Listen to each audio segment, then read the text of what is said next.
Shalom, shalom, shalom.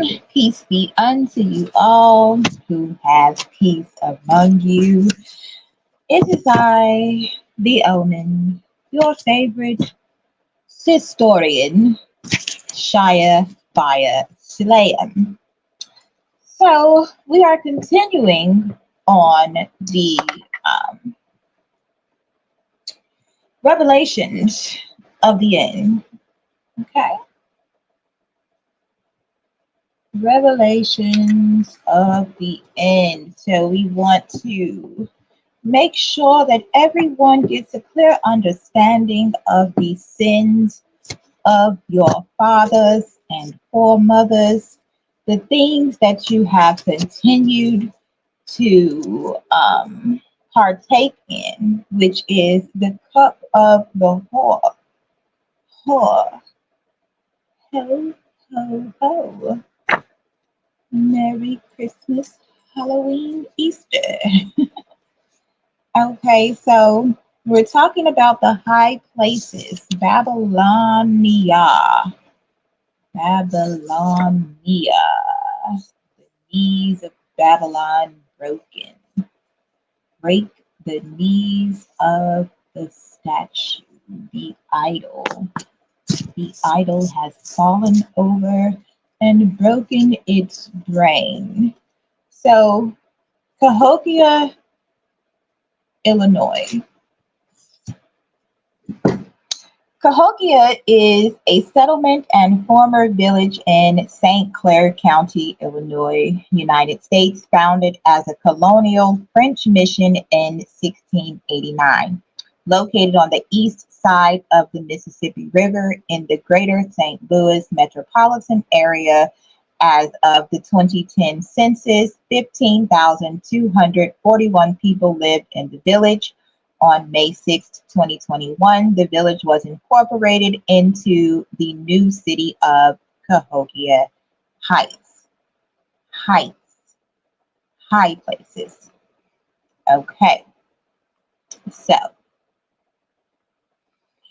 the name refers to one of the clans of the historic Illinois Confederacy who met early French explorers to the region. How you met.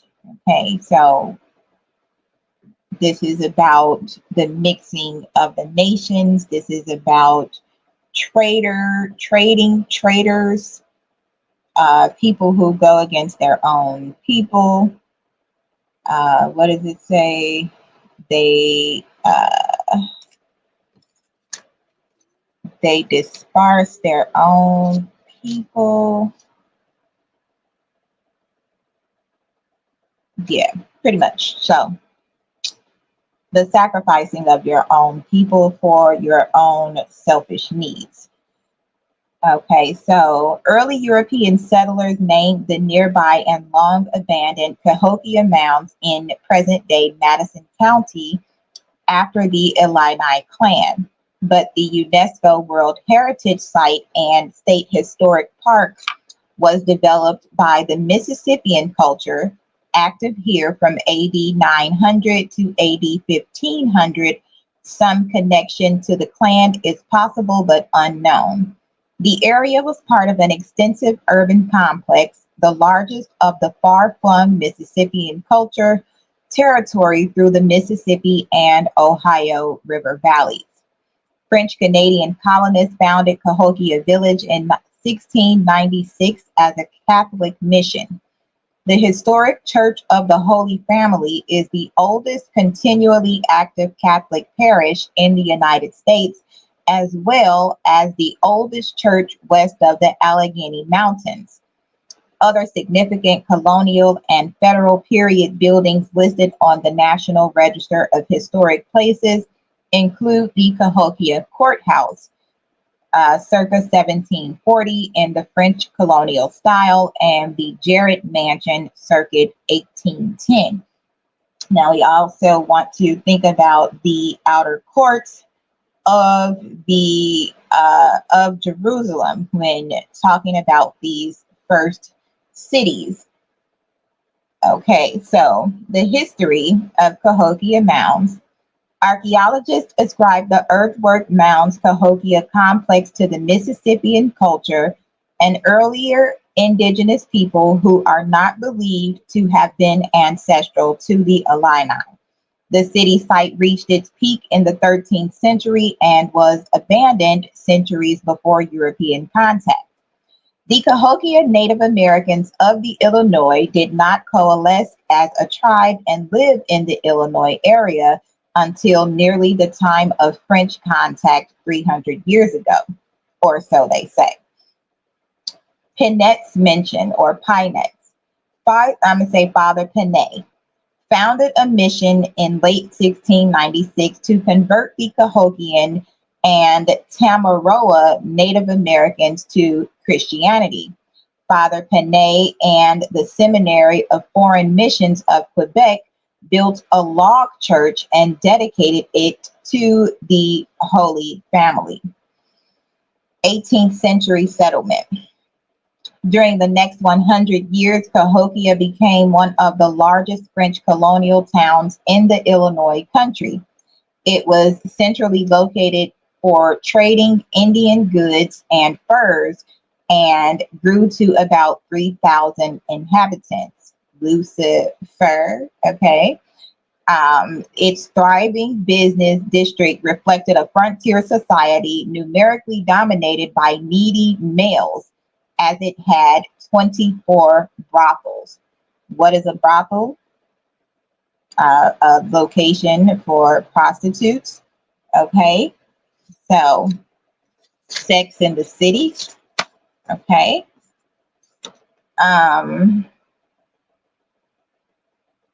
The nearby town of Kaskaskia on the Mississippi River, founded 1703, became the region's leading shipping port, and Fort de Chartres, founded 1718, was developed by the French as a military and governmental command center. The 50-mile, 80-kilometer area of land between the two villages was cultivated by farming settlers known as habitants, whose main crop was wheat. Time to separate the wheat from the tares. As settlement expanded, the relationship between the settlers and the Indians continued to be peaceful. Settlers were mostly Canadian migrants whose families had been in North America for a while. The French and Indian War. Cahokia declined after the French lost the French and Indian War in North America to the British in 1763 as part of the broader 7 Years' War in Europe. Only Fort Kaskaskia, built 1733, was destroyed in the conflict, and Cahokia remained regionally important for another 4 decades. In the treaty ending the war, France ceded large parts of what it called the Illinois country east of the Mississippi River to the British, including the area of Canada. Many French-speaking residents of Cahokia and elsewhere in what had been Upper Louisiana moved west of the river to territory still controlled by the French rather than live under British rule. Many moved to Lower Louisiana, where they founded new Canadian villages on the west side of the Mississippi River, such as St. Genevieve, Missouri, and St. Louis. Confirmation.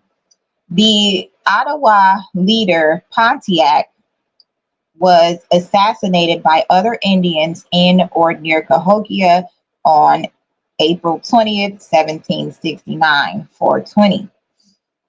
Remember the use of, what does it say? Burning incense unto other gods. American Revolutionary War. In 1778, during the American Revolutionary War, Virginia George Rogers Clark captured Kaskaskia and set up a court in Cahokia, making Cahokia an independent city-state, even though it was part of the British province of Quebec. Cahokia and Kaskaskia and the rest of Illinois County officially became part of the United States by the Treaty of Paris, 1783, by which the United States took over former British territory west of the Appalachian Mountains. Niggas in Paris. The U.S. soon designated this area as the Northwest Territory, and after Ohio and Indiana became states, the Illinois Territory. Meanwhile, 105 Cahokia heads of household, quote unquote, pledged loyalty to the Continental Congress of the United States. Northwest Ordinance. After Congress passed the Northwest Ordinance in 1787 and established a governmental system for the territory, the Cahokia Courthouse was adapted for use as a United States territorial courthouse. Cahokia continued as a major political center for the next 24 years. Flood-prone Kaskaskia became the governmental seat of the Illinois Territory, 1809 to 1818, until the territorial seat was moved to Vandalia, Illinois, and in 1809 became the county seat of Randolph County. Cahokia became the seat of St. Clair County, named by and after Arthur St. Clair, the first territorial governor. When St. Clair County was enlarged in 1801 and 1809, Governor William Henry Harrison and later Territorial Secretary and Acting Governor Nathaniel Pope named the Cahokia Courthouse as the legal and governmental center of a sizable area extending to the Canada-U.S. border. Remember, the Nathanites or Nephilimites, I wrote about that on a post not too long ago. By 1814, other counties and territories had been organized, and St. Clair County became its current size. The county seat was moved to the more centrally located Belleville, Illinois, incorporated 1819, and as a city in 1850, when a local developer offered to donate land for a new county courthouse and seat. So again, we are locating the seat of Satan, okay? The head or the power that was given by Satan, okay? The annexed territory. In the late 1950s, Cahokia annexed some population and territory, increasing its population by more than 15,000 in 1960. So again, as Biden has allowed these legions of peoples to come in through gates or borders, okay, legions of demons embodied by flesh suits. So the geography, Cahokia was located at 38 degrees, 33 feet 43 inches north, 90 degrees 10 feet 22 inches west, blue 22. Okay, according to the 2010 census, Cahokia had a total area of 9.9 square miles, 25.64 kilometers squared, of which 9.4 square miles or 24.35 kilometers squared or 94.95% is land, and 0.5 square miles or 1.29 kilometers squared or 5.05% is water.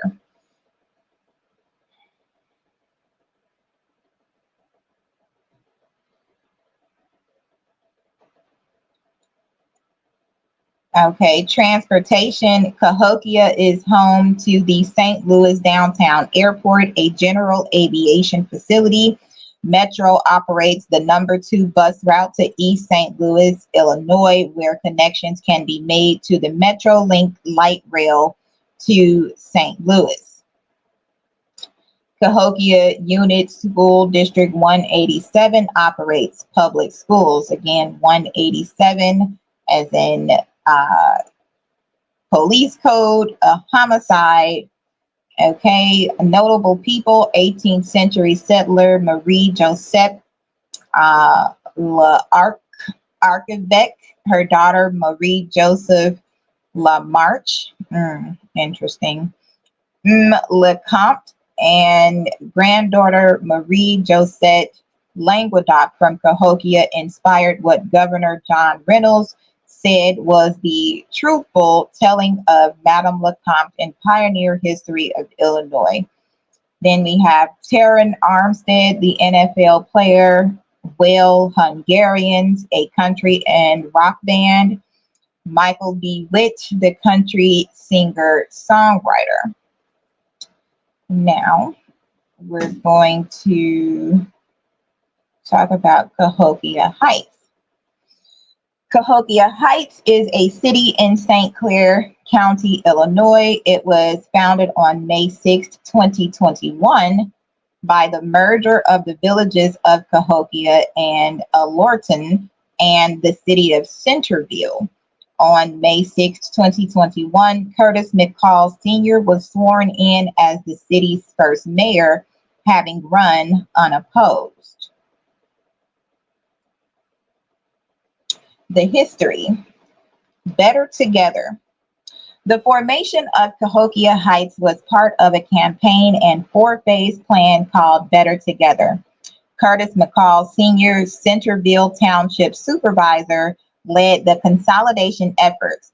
His son, Curtis McCall Jr., was mayor or village president of Cahokia at the time. The mayor, village president of Lorton, and clerk cashier was Joanne Reed. And the mayor of Centerville was Marius or Mark Jackson. All were proponents of the merger. In the first phase of the plan was a March 2020 referendum to merge Allerton and Centerville into a city named Alcentra, which passed by about 76% in each. The second phase of the plan was another referendum held in November 2020 for Allerton, Cahokia, Centerville to merge into a city named Cahokia Heights. The referendum merging the three municipalities was approved 66% to 37% in the November 3rd, 2020 election. The third and fourth phases were advertised as dissolving Centerville Township and the Common Fields of Cahokia District. The referendum to dissolve the Common Fields of Cahokia Public Water District passed with 82% approval in the April 2021 election. In the same election, voters of Cahokia Heights passed referendums to grant home rule to the city to extend the Cahokia Public Library District across the city and elect McCall Sr. as mayor.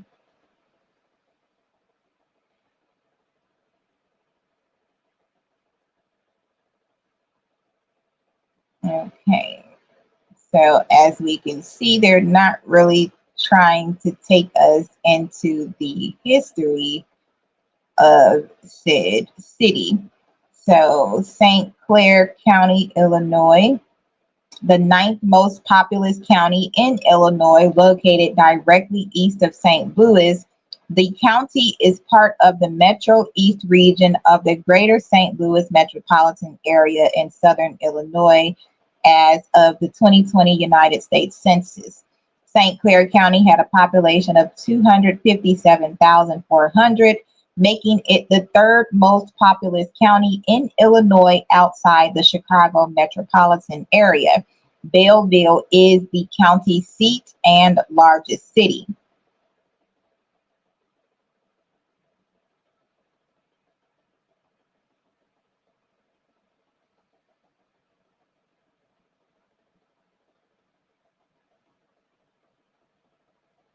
Okay, so the original boundary of St. Clair County covered a large area between the Mackinac and Ohio rivers, the land between two rivers.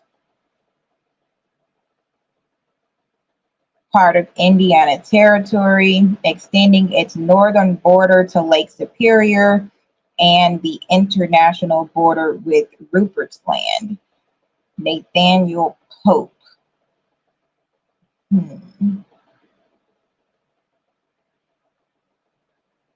Okay, it's not giving me what I want. I want history on Cahokia. It's just telling me about current happenings. Okay, the Cahokia Mounds. So the Cahokia Mound State Historic Site 11MS2 is the site of a pre-Columbian Native American city which existed circa 1050 to 1350 CE directly across the Mississippi River from present-day St. Louis, Missouri. And so we're still talking about the Golden Gate, or the gate where you cannot enter. Okay, so this historic park lies in southwestern Illinois between East St. Louis and Collinsville. The park covers 2,200 acres or 890 ha, or about 3.5 square miles or 9 kilometers squared, and contains about 80 man-made mounds, but the ancient city was much larger. At its apex around 1100 CE, the city covered about 6 square miles, 16 kilometers squared, included about 120 earthworks in a wide range of sizes, shapes, and functions, and had a population of between 15,000 and 20,000 people.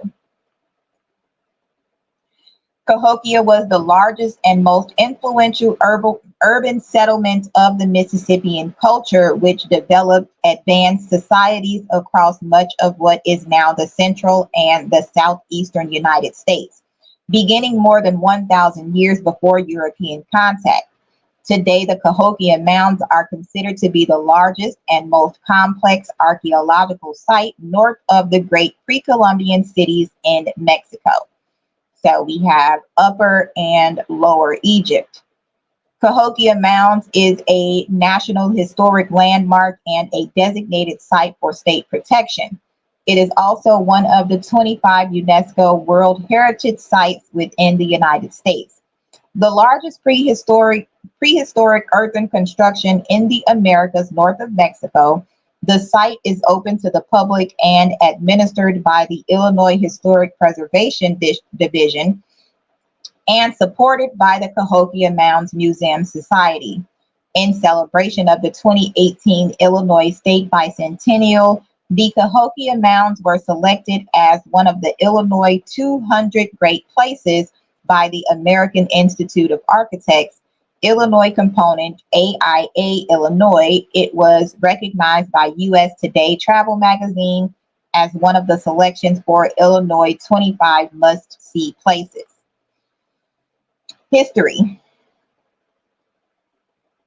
Although some evidence exists of occupation during the late Archaic period around 1200 BCE in and around the site, Cahokia, as it is now defined, was settled around 600 CE during the late Woodland period. Mound building at this location began with the emergent Mississippian cultural period around the 9th century CE. The inhabitants left no written records beyond symbols on pottery, marine shell, copper, wood, and stone, but the elaborately planned community, wood hinge, mounds, and burials reveal a complex and sophisticated society. The city's complex construction of earthen mounds required digging, excavation, and transportation by hand using woven baskets, which goes back to my video from yesterday, the woman in the basket and the 2 birds and a basket. Okay. Construction made use of 55 million cubic feet or 1.6 million cubic meters of earth and much of the work was accomplished over decades. Its highly planned, large, smoothed, flat ceremonial plazas sited around the mounds, with homes for thousands connected by laid out pathways and courtyards, suggest the location served as a central religious pilgrimage city. The city's original name is unknown. The mounds were later named after the Cahokia tribe, a historic Illinois people living in the area when the first French explorers arrived in the 17th century. As this was centuries after Cahokia was abandoned by its original inhabitants, the Cahokia tribe was not necessarily descended from the earlier Mississippian era people. Most likely, multiple indigenous ethnic groups settled in the Cahokia Mounds area during the time of the city's apex. Historian Daniel Richter notes that the apex of the city occurred during the medieval warming period. This period appears to have fostered an agricultural revolution in upper North America, as the threefold crops of maize, beans or legumes, and gourds or squash were developed and adapted or bred to the temperate climates of the north from their origins in Mesoamerica. Richter also notes that Cahokia's advanced development coincided with the development in the southwest of the Chaco Canyon Society, which also produced large-scale works in an apparent socially stratified society.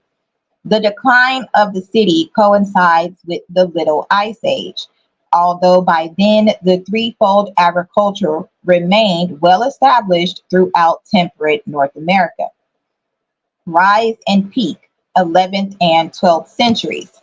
Cahokia became the most important center for the Mississippian culture. This culture was expressed in settlements that ranged along major waterways across what is now the Midwest, Eastern, and Southeastern United States. Cahokia was located in a strategic position near the confluence of the Mississippi, Missouri, and Illinois rivers. Mims, which are giants, okay? It maintained trade links with communities as far away as the Great Lakes to the north and the Gulf Coast to the south, trading in such exotic items as copper, Mill Creek shark teeth, and lightning whelk shells. Mill Creek shirt most notably was used in the production of hose. There you go, some hose. A high demand tool for farmers around Cahokia and other Mississippian centers. Cahokia's control of the manufacture and distribution of these hand tools was an important economic activity that allowed the city to thrive. Mississippian culture pottery and stone tools in the Cahokian style were found at the Silver Nail site near Red Wing, Minnesota, and materials and trade goods from Pennsylvania, the Gulf Coast, and Lake Superior have been excavated at Cahokia. At the high point of its development, Cahokia was the largest urban center north of the great Mesoamerican cities in Mexico and Central America. Home to about 1,000 people before circa 1050, its population grew rapidly after that date. According to a 2007 study in Quaternary Science Reviews, between AD 1050 and 1100, Cahokia's population increased from between 1,400 and 2,800 people to between 10,200 and 15,300 people, an estimate that applies only to a 1.8 square kilometer or 0.69 square mile high-density central occupation area. Studies of Cahokia's rise see large-scale immigration as an essential contributor to the city's initial rapid growth. Archaeologists estimate the city's population at between 6,000 and 40,000 at its peak, with more people living in outlying farming villages that supplied the main urban center. As a result of archaeological excavations in the early 21st century, new residential areas were found to the west of Cahokia, This discovery increased estimates of historic area population. If the highest population estimates are correct, Cahokia was larger than any subsequent city in the United States until the 1780s, when Philadelphia's population grew beyond 40,000. Its population may have been larger than contemporaneous London and Paris. One of the major problems that large centers like Cahokia faced was keeping a steady supply of food, perhaps exacerbated by droughts from CE 1100 to 1250. A related problem was waste disposal for the dense population, and Cahokia is believed to have become unhealthy from polluted waterways. Because it was such an unhealthy place to live, Snow believes that the town had to rely on social and political attractions to bring in a steady supply of new immigrants. Otherwise, the town's death rate would have caused it to be abandoned earlier. Decline, 13th and 14th centuries. The population of Cahokia began to decline during the 13th century, and the site was abandoned by around 1350. Scholars have proposed environmental factors such as environmental degradation through overhunting, deforestation, and pollution, and climatic changes such as increased flooding and droughts as explanations for abandonment of the site. However, more recent research suggests that there is no evidence of human-caused erosion or flooding at Cahokia. Political, economic, or cultural problems may also have contributed to the community's decline. Thomas Emerson and Kristen Hedman argue that Cahokia's large immigrant population was a factor in the city's ultimate fragmentation, as differing languages, customs, and religions obstructed the creation of a cohesive Cahokian cultural identity. Again, Babylon, differing languages, customs, and religions. Analysis of Cahokian burial sites and the associated remains have also shown that many Cahokians were not native to the city or its immediate surrounding region. These immigrants were sometimes buried separately from native residents, a possible indicator of weak integration along ethnic lines. It is likely that social and environmental factors combined to produce the conditions that led people to leave Cahokia. Another possible cause is invasion by outside peoples. Many theories since the late 20th century propose conquest-induced political collapse as the primary reason for Cahokia's abandonment. Evidence of warfare found is defensive wooden stockade and watchtowers that enclosed Cahokia's main ceremonial precinct. However, the palisade may have been more for ritual or formal separation than for military purposes, but bastioned palisades almost always indicate warfare. As Cahokia's population shrank over the 13th century, Cahokia's palisade was rebuilt several times to encompass increasingly smaller portions of the city. Diseases transmitted among the large, dense urban population are another possible cause of decline. Similarly, health issues like pellagra are known to arise through maize-intense diets like Cahokia's. However, evidence tying nutritional deficiencies to a broader societal collapse has not been conclusively identified.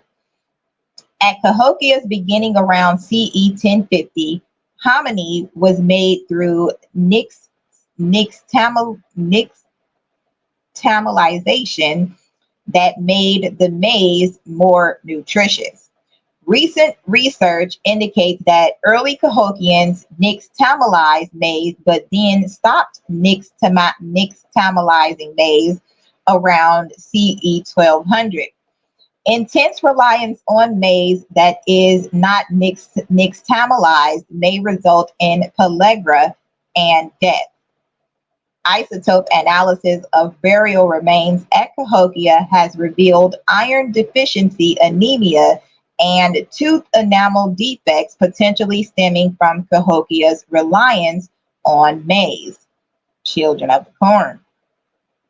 Together with these factors, researchers found evidence in 2015 of major floods at Cahokia, so severe as to flood dwelling places. Analysis of sediment from beneath Horseshoe Lake has revealed that two major floods occurred in the period of settlement at Cahokia in roughly 1100 to 1260, 1260 days, and 1340 to 1460. While flooding may have occurred early in the rise of the city, it seems not to have deterred the city builders.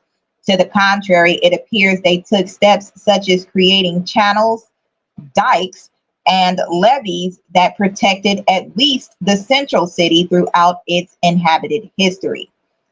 In another indication of flood mitigation efforts, Cahokians dispersed their agricultural lands among both lowland and upland fields, thereby reducing the chances that a single cataclysmic flood would wipe out the city's food supply.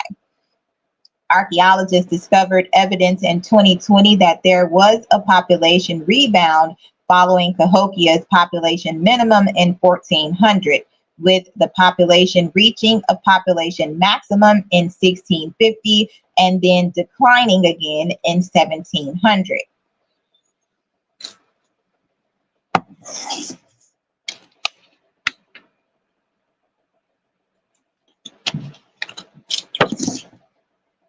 Agriculture.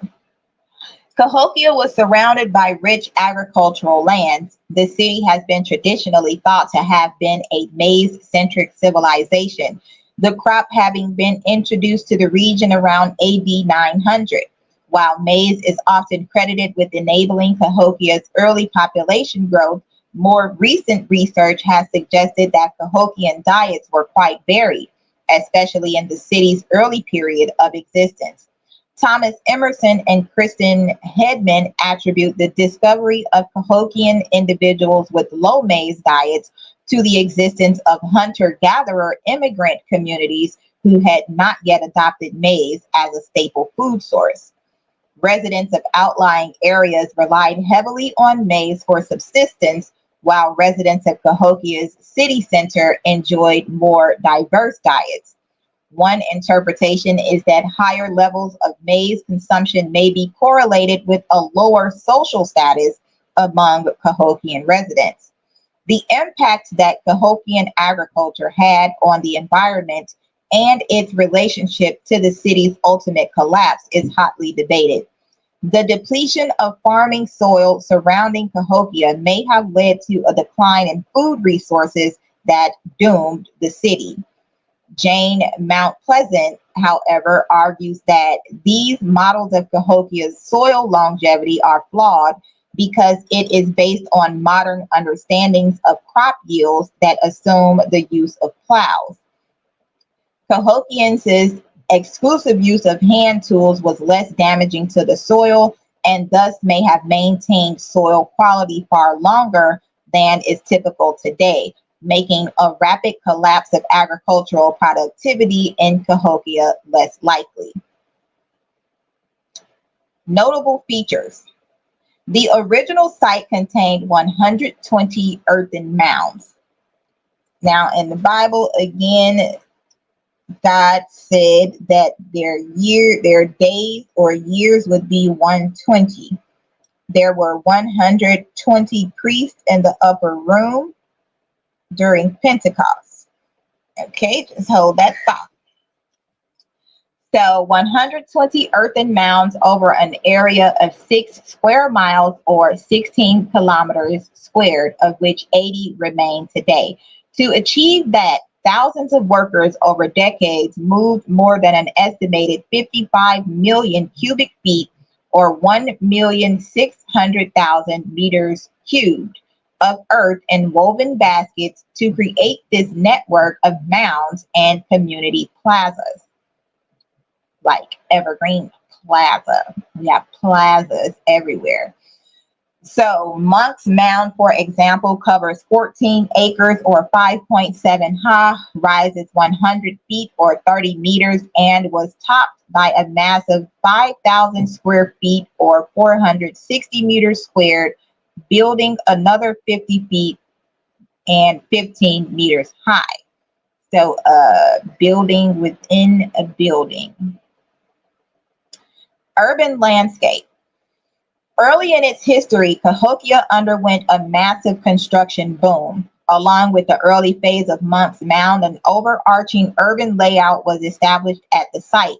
It was built with a symbolic quadripartite worldview and oriented toward the four cardinal directions, with the main east-west and north-south axis defined with Monk's Mound near its center point.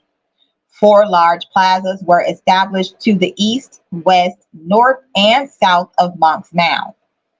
To the south of Monk's Mound in the Grand Plaza, a large area that covered roughly 50 acres or 20 ha and measured over 1,600 feet or 490 meters in length by over 900 feet or 270 meters in width.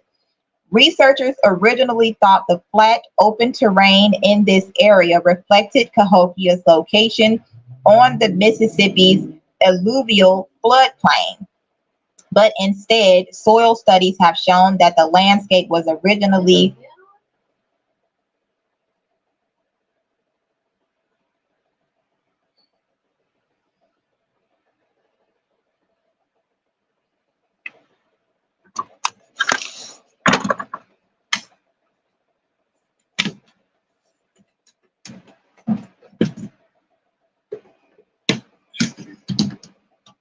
excuse me.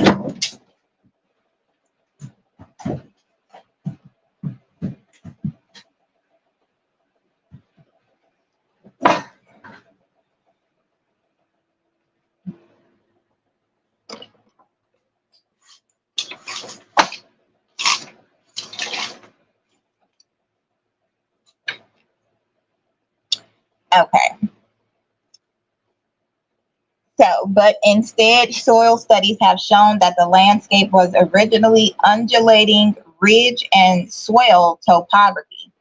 In one of the earliest large-scale construction projects, the site had been expertly and deliberately leveled and filled by the city's inhabitants.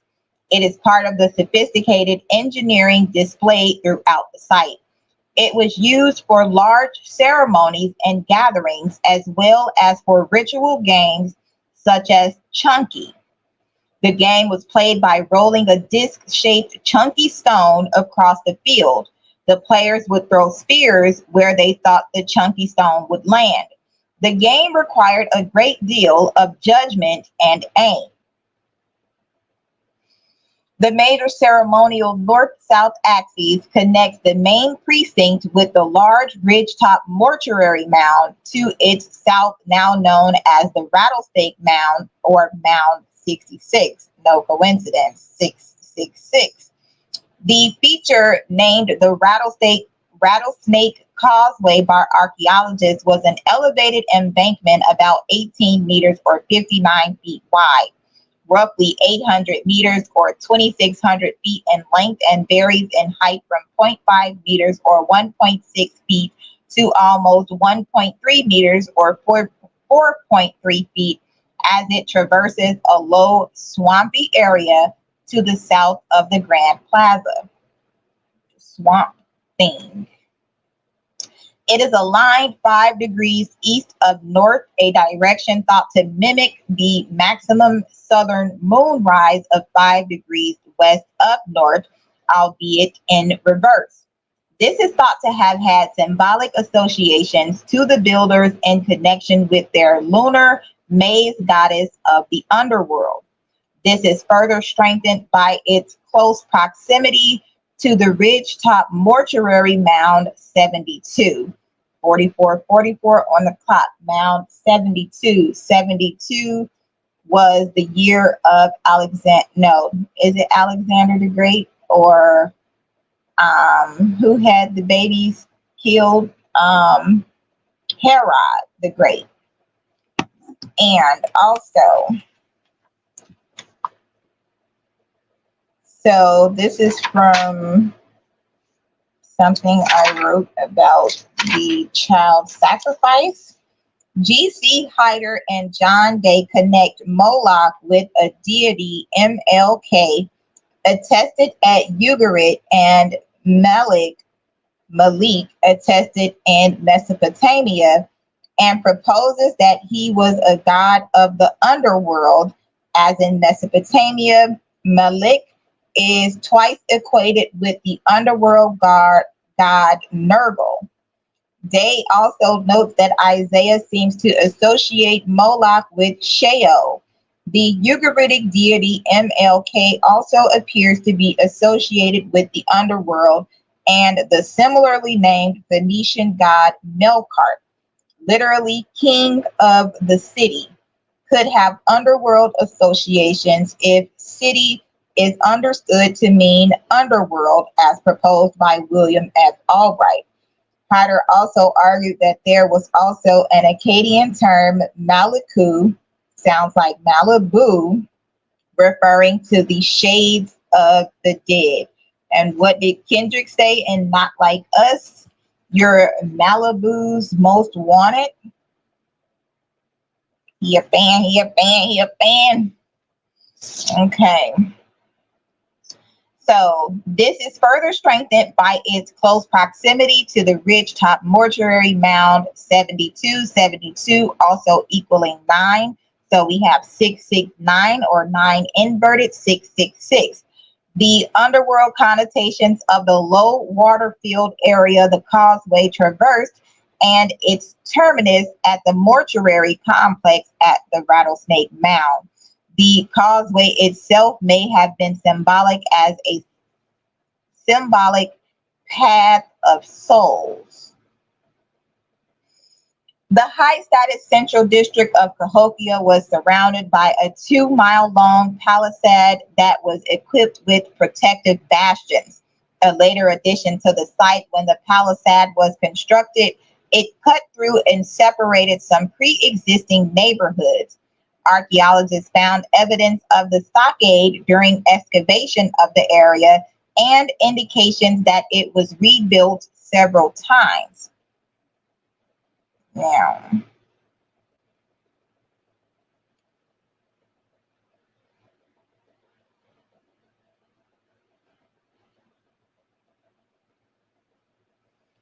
in the Bible, Isaiah chapter 9 says, the bricks are fallen down, but we will build with hewn stones.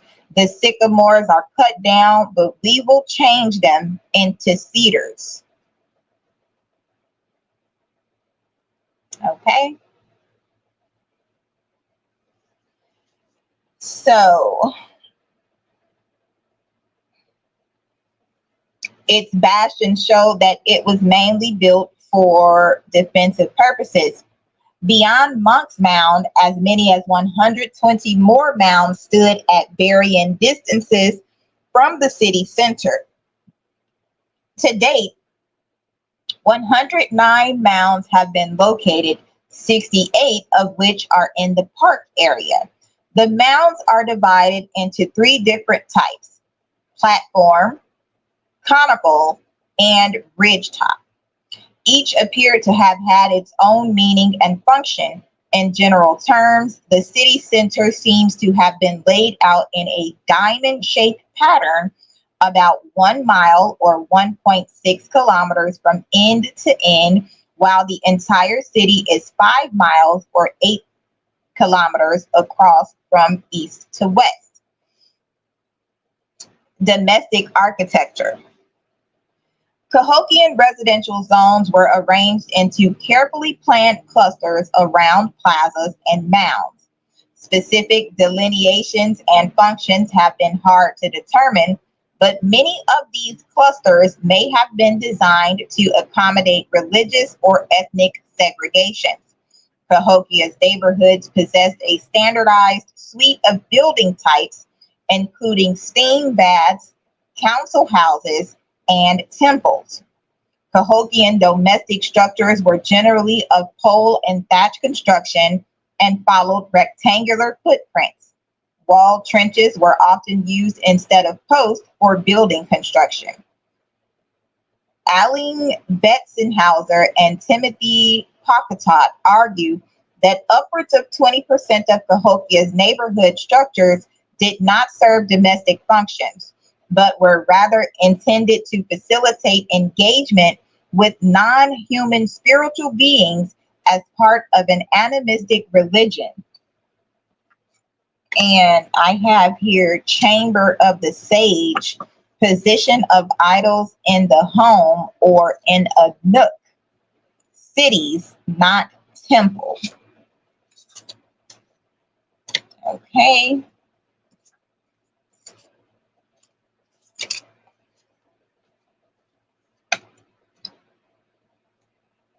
And Solomon built temples. King Solomon of Israel built a sanctuary to him, Shamash, east of Jerusalem. The shrine was later demolished by King Josiah. He also transferred the altar of God from Babylon and worked with demon builders, the Agigi, or the Watchers.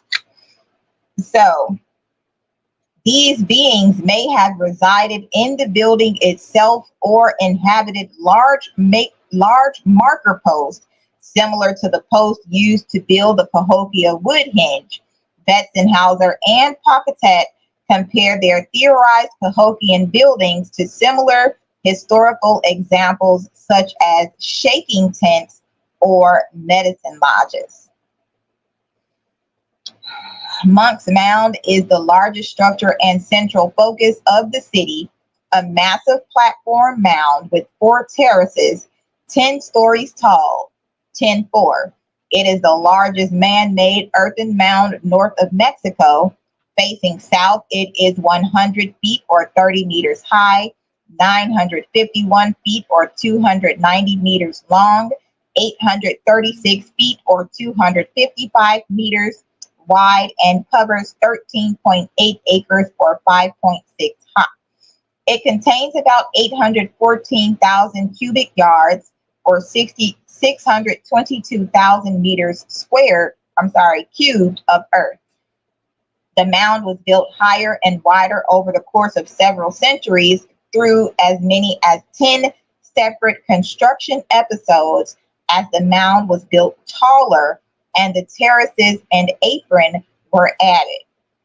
Sounds like Babylon to me. Monk's Mound was named for the community of Trappist monks, the trap house, who resided there for a short time after Euro-Americans settled in the area. Excavation on the top of Monk's Mound has revealed evidence of a large building, likely a temple or the residence of the paramount chief, which would have been seen throughout the city. This building was about 105 feet or 32 meters long and 48 feet or 15 meters wide, and could have been as much as 50 feet or 15 meters high. It was about 5,000 square feet or 460 meters squared. The east and northwest sides of Monk's Mound were twice excavated in August 2007 during an attempt to avoid erosion due to slumping. These areas were repaired to preserve the mound. Mound 72. During excavation of Mound 72, a ridge-top burial mound south of main urban precinct, archaeologists found the remains of about 270 individuals, including paired male-female burials. One burial, feature 101, was buried on a bed of 10,000 marine shell disc beads arranged in the shape of a falcon, with the bird's head appearing beneath and beside the man's head, and its wings and tail beneath his arms and legs. This burial is known as the beaded burial or birdman.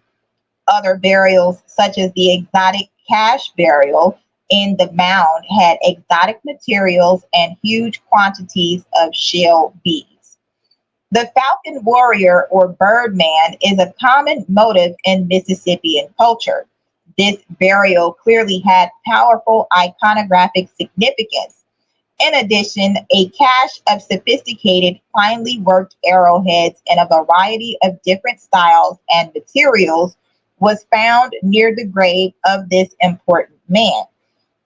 Separated into four types, each from a different geographical region, the arrowheads demonstrated Cahokia's extensive trade links in North America.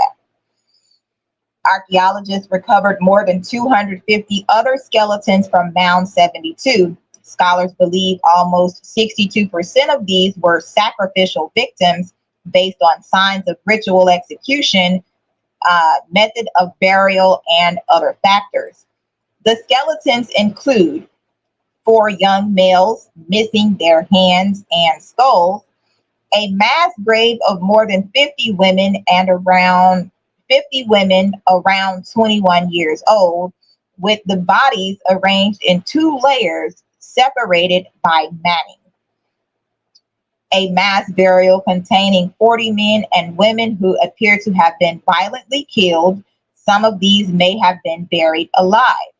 From the vertical position of some of the fingers, which appear to have been digging in the sand, it is apparent that not all of the victims were dead when they were entered, that some had been trying to pull themselves out of the mass bodies. It's giving Kill Bill. The relationship of these burials to the central burial is unclear. They were unlikely to have all deposited at the same time. Wood in several parts of the mound has been radiocarbon dated to between 950 and 1000 CE. Excavations have indicated that Mound 72 was not constructed as a single mound, but rather as a series of smaller mounds. These mounds were reshaped and covered over to give Mound 72 its final ridge top shape. Copper workshop. Excavations near Mound 34, as we know, 3434 or 304, the word for hoe, from 2002 to 2010 revealed a copper workshop.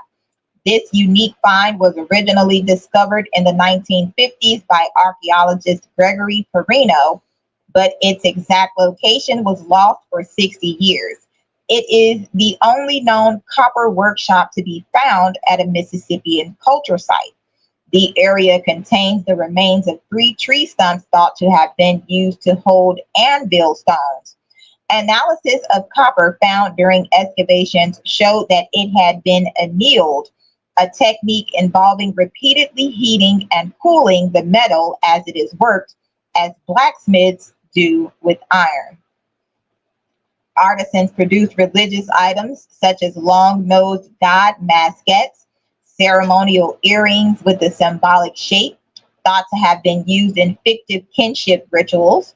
Many of the stylistically related Mississippian copper plates, such as the Wolfing cache from southeastern Missouri, some of the Etowah plates from Georgia, and many of the Spiro plates from Oklahoma are associated with the Greater Braden style and are thought to have been made in Cahokia in the 13th century. Now, as I spoke on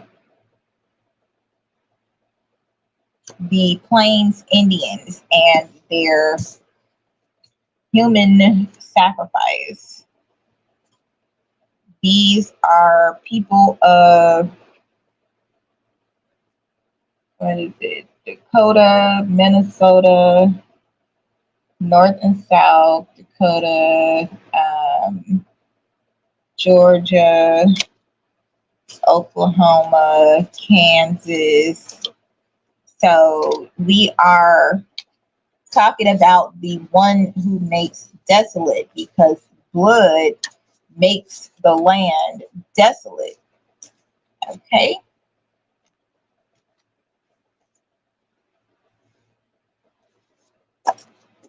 All right.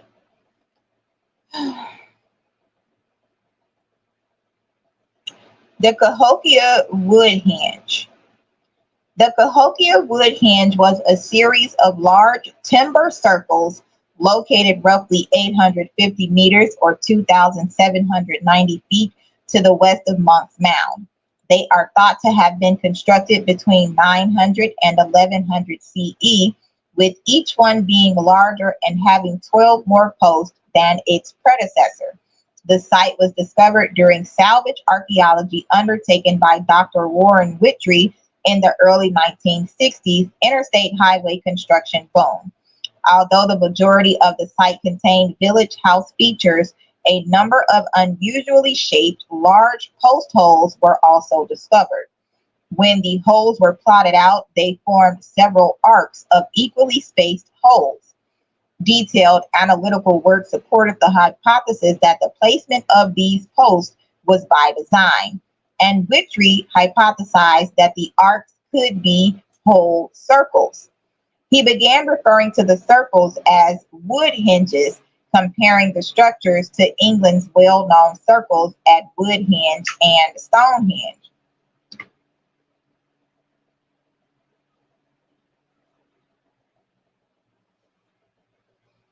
The post holes found by Whittrey are an example of how soil retains the memory of organic materials that decayed in the soil from thousands of years ago.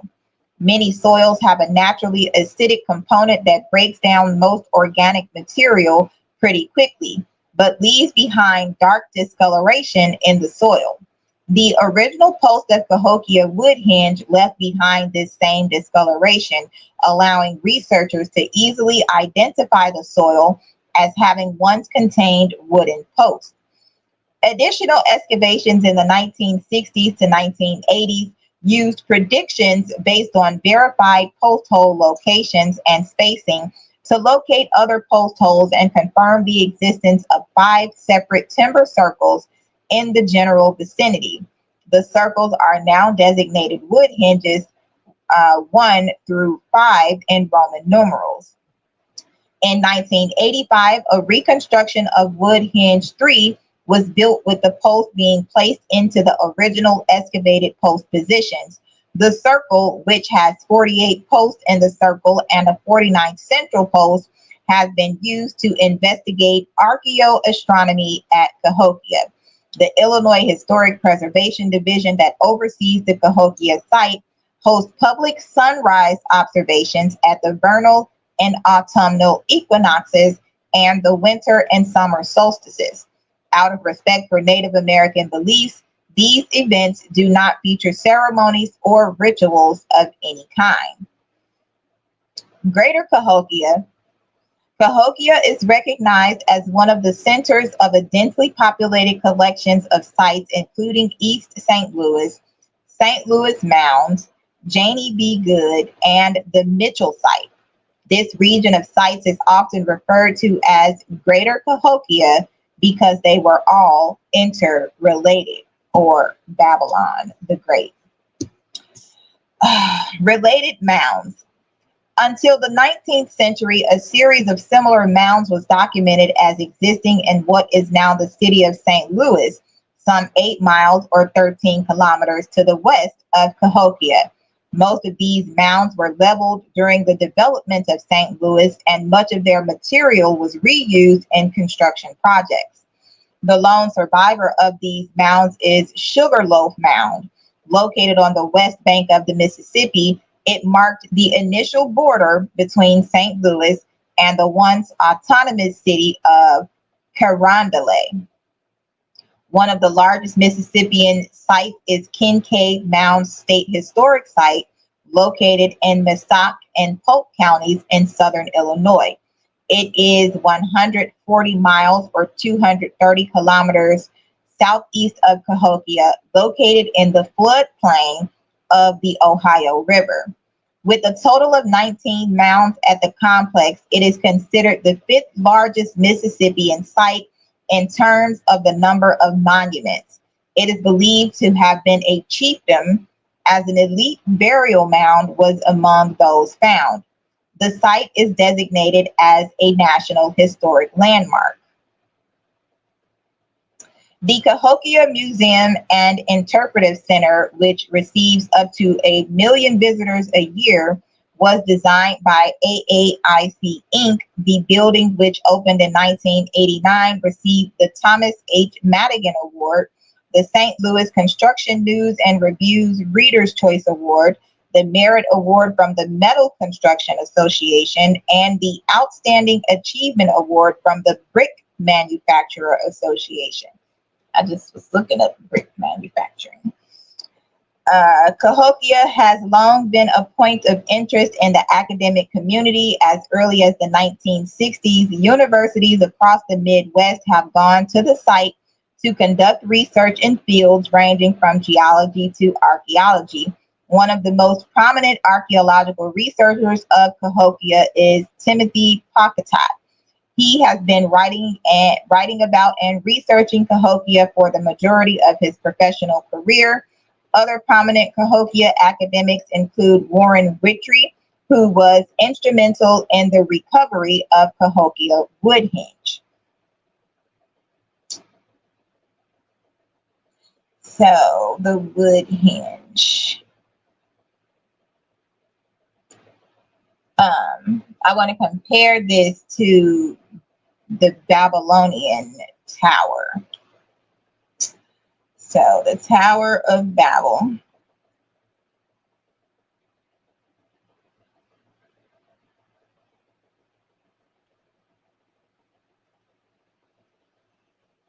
The Tower of Babel is an origin myth and parable in the book of Genesis meant to explain why the world's peoples speak different languages.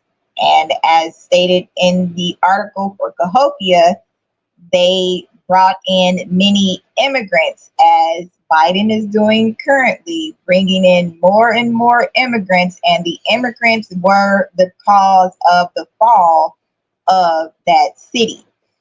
So, according to the story, a united human race speaking a single language and migrating eastward, as is Cahokia, comes to the land of Shinar, or Sinars. There they agreed to build a city and a tower with its top in the sky.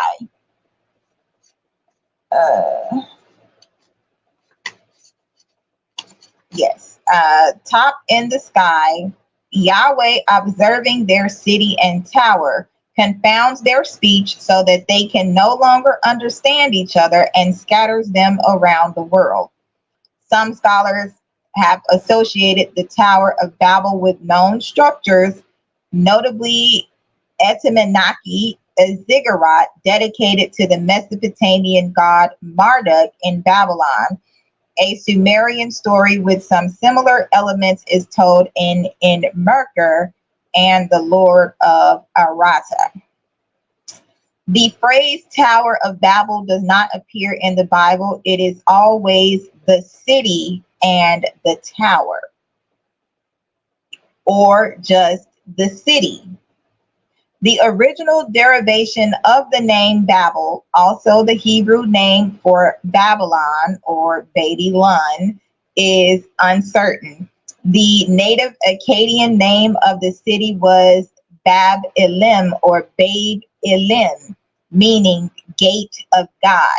However, that form and interpretation itself are now usually thought to be the result of an Akkadian folk etymology applied to an earlier form of the name Babila. I just said something about Kill Bill of unknown meaning and probably non-Semitic origin.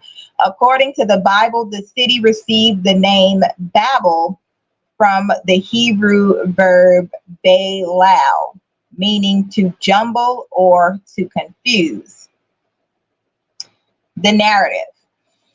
Now the whole earth had one language and the same words. And as they migrated from the east, they came upon a plain in the land of Shinar and settled there. Again, the Plains Indians. Plains Indians, the Sioux from Dakota, Minnesota, Montana, Nebraska, North Dakota. So peoples of the North, uh, human sacrifice. And they said to one another, come, let us make bricks and fire them thoroughly, brick masons. And they had brick for stone and bitumen for mortar. And then they said, come, let us build ourselves a city and a tower with its top in the heavens, and let us make a name for ourselves. Otherwise, we shall be scattered abroad upon the face of the whole earth. The Lord came down to see the city and the tower which mortals had built. And the Lord said, look, they are one people, and they have all one language. And this is only the beginning of what they will do.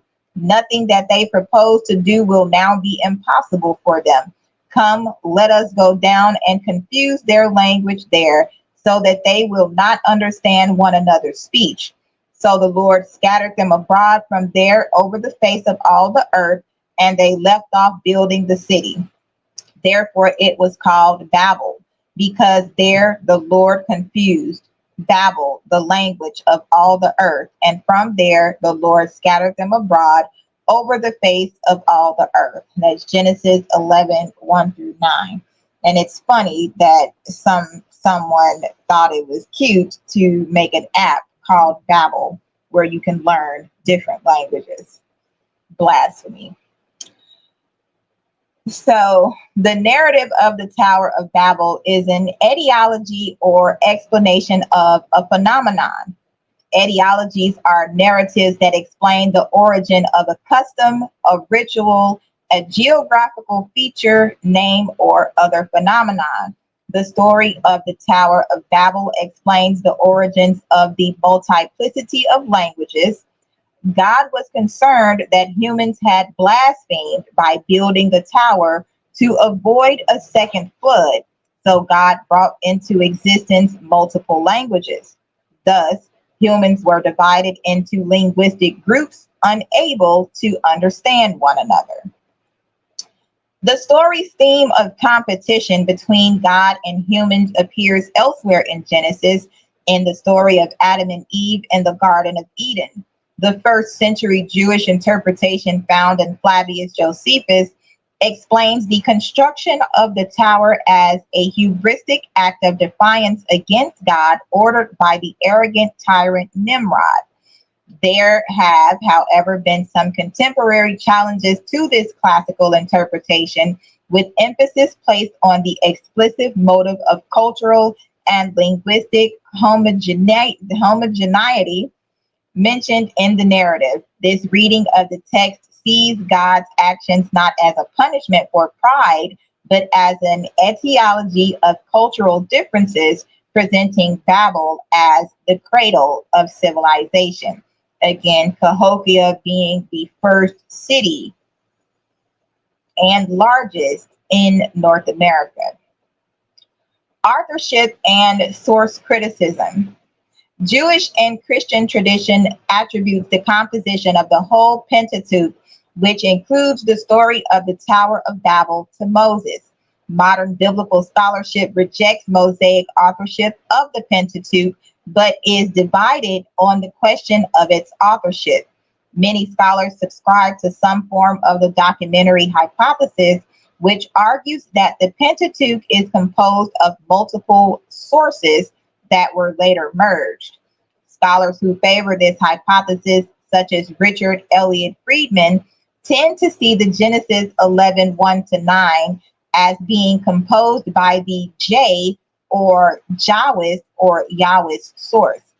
Michael Coogan suggests the intentional wordplay regarding the city of Babel and the noise of the people's babbling is found in the Hebrew words as easily as in English is considered typical of the Yahwist source. John Van Cedars, who has put forth substantial modifications to the hypothesis, suggests that these verses are part of what he calls a pre-Yahwistic stage. Other scholars reject the documentary hypothesis altogether. The minimalist scholars tend to see the books of Genesis through 2 Kings as written by a single anonymous author during the Hellenistic period. Comparable myths, Sumerian and Assyrian parallel. There is a Sumerian myth similar to that of the Tower of Babel called Enmerkar and the Lord of Arata, where Enmerkar of Uruk or York is building a massive ziggurat in Eridu and demands a tribute of precious materials from Arata for its construction.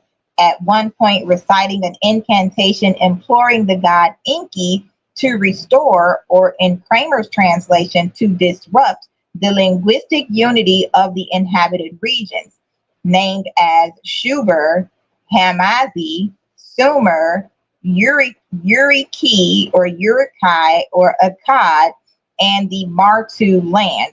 The whole universe, the well-guarded people, may they all address and live together in a single language. In addition, a further Assyrian myth dating from the 8th century BC during the Neo-Assyrian period, 911 to 605 BC, bears a number of similarities to the later written biblical story. The Greco-Roman parallel. In Greek mythology, much of which was adopted by the Romans, there is a myth referred to as the Gigantomachy,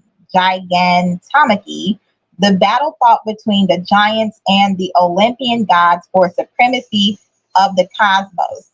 And if you remember yesterday, I spoke on the Plains Indians, who were once the tallest people in the world, while they drank blood of people, they say animals or bulls, cows.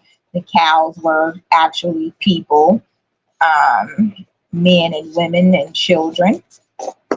And after the bison, so after they stopped, they weren't no longer able to kill bison and drink their blood, they shrank in size.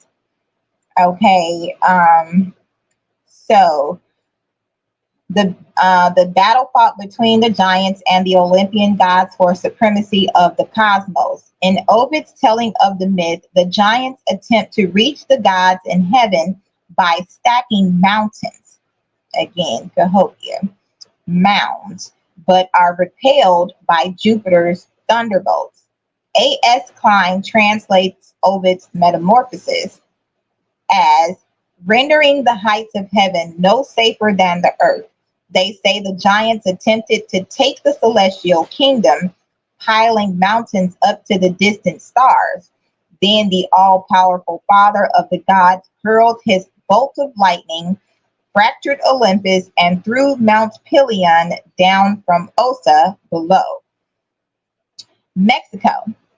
Various traditions similar to that of the Tower of Babel are found in Latin America.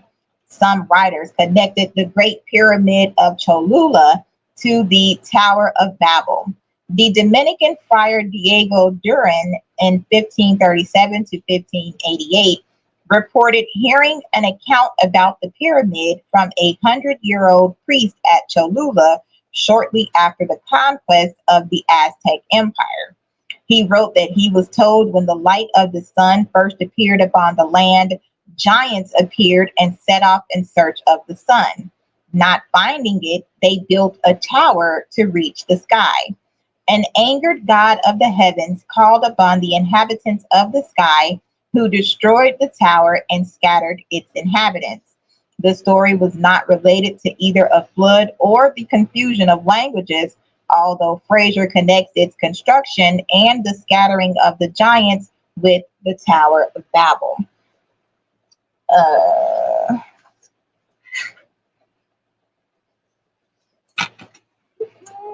So the oldest cities in North America, Como Pueblo, the Sky City in New Mexico, Mexico City, Tenochtitlan, and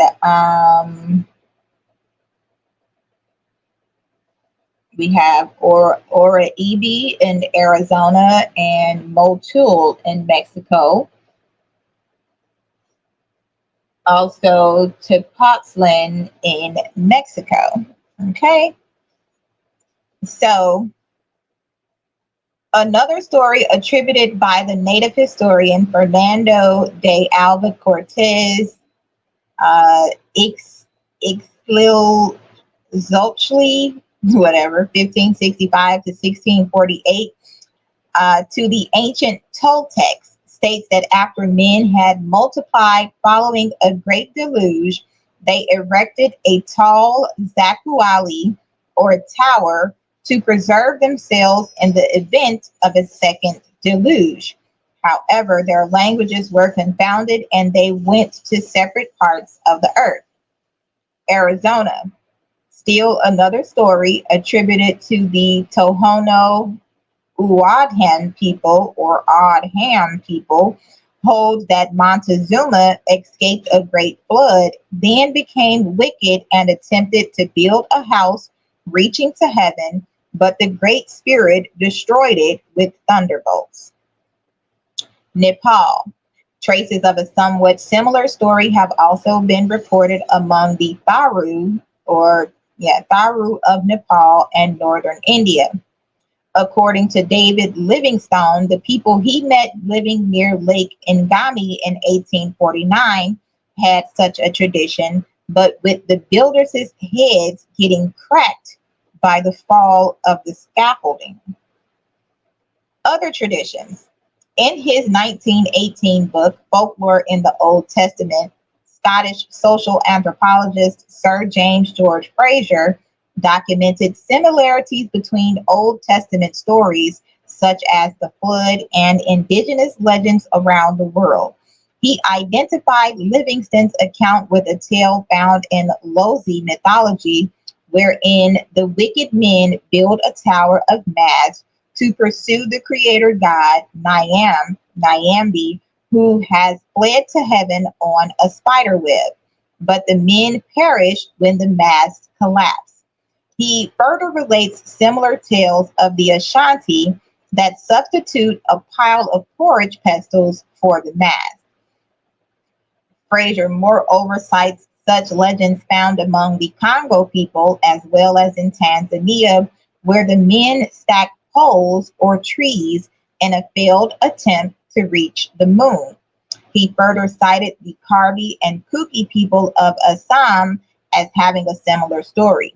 The traditions of the Karen people of Myanmar, which Fraser considered to show clear Abrahamic influence, also relate that their ancestors migrated there following the abandonment of a great pagoda in the land of Karenni 30 generations from Adam, when the languages were confused around the Karen and the Karen separated from the Karenni. He notes yet another version current in the Admiralty Islands, where mankind's languages are confused following a failed attempt to build houses reaching to heaven. The mythological context. Biblical scholars see the book of Genesis as mythological and not as a historical account of events. Genesis is described as beginning with historicized myth and ending with mythicized history. Nevertheless, the story of Babel can be interpreted in terms of its context. Genesis 10:10 states that Babel formed part of Nimrod's kingdom. The Bible does not specifically mention that Nimrod ordered the building of the tower, but many other sources have associated its construction with Nimrod. Genesis 11:9 attributes the Hebrew version of the name Babel to the verb balal, which means to confuse or confound in Hebrew.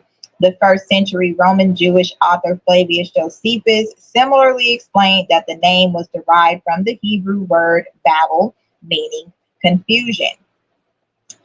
Etemenaki, the ziggurat at Babylon. Etemenaki, Sumerian temple of the foundation of heaven and earth, was the name of a ziggurat dedicated to Marduk in the city of Babylon. Marduk. Duck. Duke. It was famously rebuilt by the 6th century BCE Neo-Babylonian dynasty rulers Nabopolassar and Nebuchadnezzar II, but had fallen into disrepair by the time of Alexander's conquest. He managed to move the tiles of the tower to another location, but his death stopped the reconstruction, and it was demolished during the reign of his successor, Antiochus Soter. The Greek historian Herodotus, circa 485 to 425 BC, wrote an account of the ziggurat in his histories, which he called the Temple of Zeus Belus. According to modern scholars, the biblical story of the Tower of Babel was likely influenced by Etemenaki. Stephen L. Harris proposed this occurred during the Babylonian captivity. Isaac Asimov speculated that the authors of Genesis chapter 11 verses 1 to 9 were inspired by the existence of an apparently incomplete ziggurat at Babylon and by the phonological similarity between Babylonian Bab Ilu, meaning gates of God, and the Hebrew word Balal, meaning mixed, confused, or confounded. Now we have Golden Gate, the Eastern Gate, the Gate of Mercy.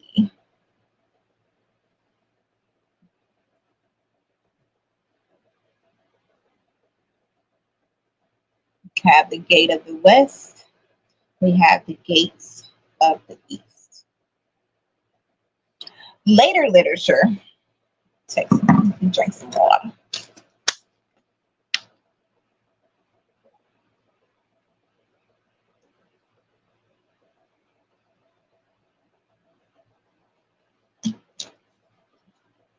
$12.33 on the clock. That's 3:33. In the Book of Jubilees contains one of the most detailed accounts found anywhere of the tower. And they began to build, and in the 4th week they made brick with fire, and the bricks served them for stone, and the clay with which they cemented them together was asphalt, which comes out of the sea and out of the fountains of water in the land of Shinar. And they built it. 43 years were they building it. Its breadth was 203 bricks, and the height of a brick was the third of one. Its height amounted to 5,433 cubits and 2 palms, and the extent of one wall was 13 stades, and of the other 30 stades. Jubilee 10:20-21. Charles's 1913 translation. Pseudo-Philo. In Pseudo-Philo, the direction for the building is ascribed not only to Nimrod, who is made prince of the Hamites, but also to Joktan as prince of the Semites, and to Phinehas, son of Dodanim or Dodanim, as prince of the Japhetites. 12 men are arrested for refusing to bring bricks, including Abraham, Lot, Nahor, and several sons of Joktan. However, Joktan finally saved the 12 from the wrath of the other 2 princes. Josephus's Antiquities of the Jews.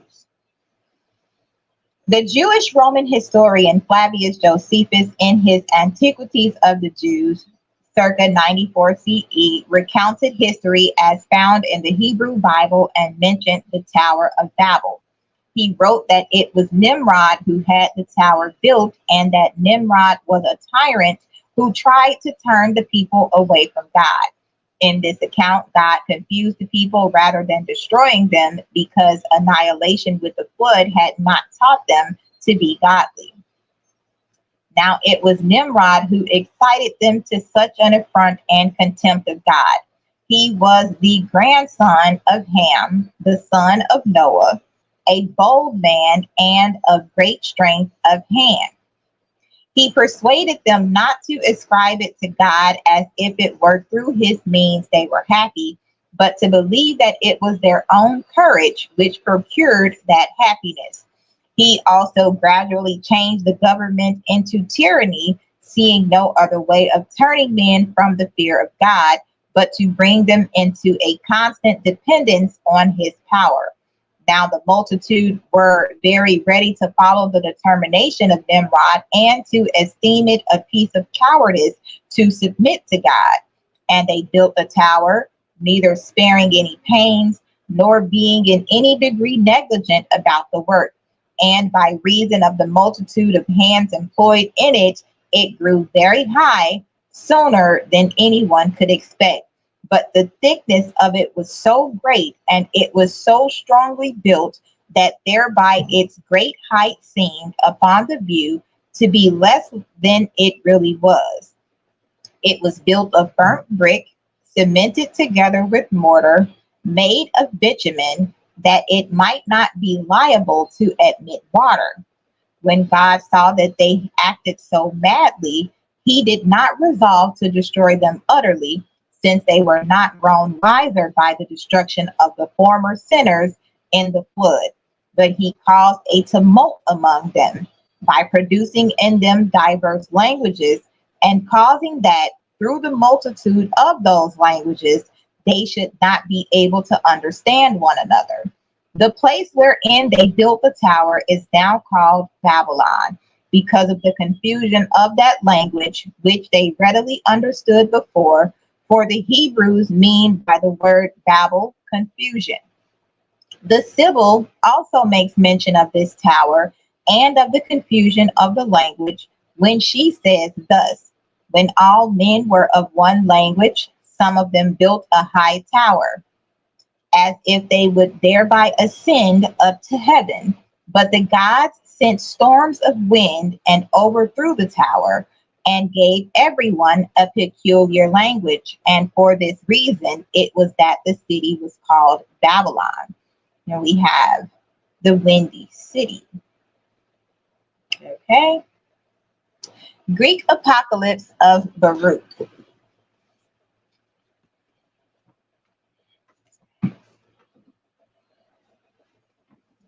Take my shoes off.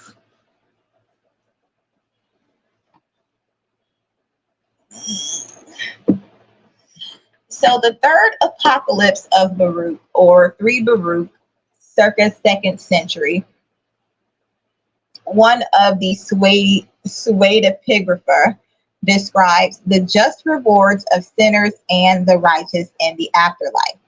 Among the sinners are those who instigated the Tower of Babel. In the account, Baruch is first taken in a vision to see the resting place of the souls of those who built the tower of strife against God, and the Lord banished them. Next, he is shown another place, and there, occupying the form of dogs, those who gave counsel to build the tower, for they whom thou seest drove forth multitudes of both men and women to make bricks, among whom a woman making bricks was not allowed to be released in the hour of childbirth, but brought forth while she was making bricks, and carried her child in her apron, and continued to make bricks. What? And the Lord appeared to them and confused their speech when they had built the tower to the height of 463 cubits. And they took a gimlet and sought to pierce the heavens, saying, let us see whether the heaven is made of clay, or of brass, or of iron. When God saw this, he did not permit them, but smote them with blindness and confusion of speech, and rendered them as thou seest. Rabbinic literature offers many different accounts of other causes for building the Tower of Babel and of the intentions of its builders.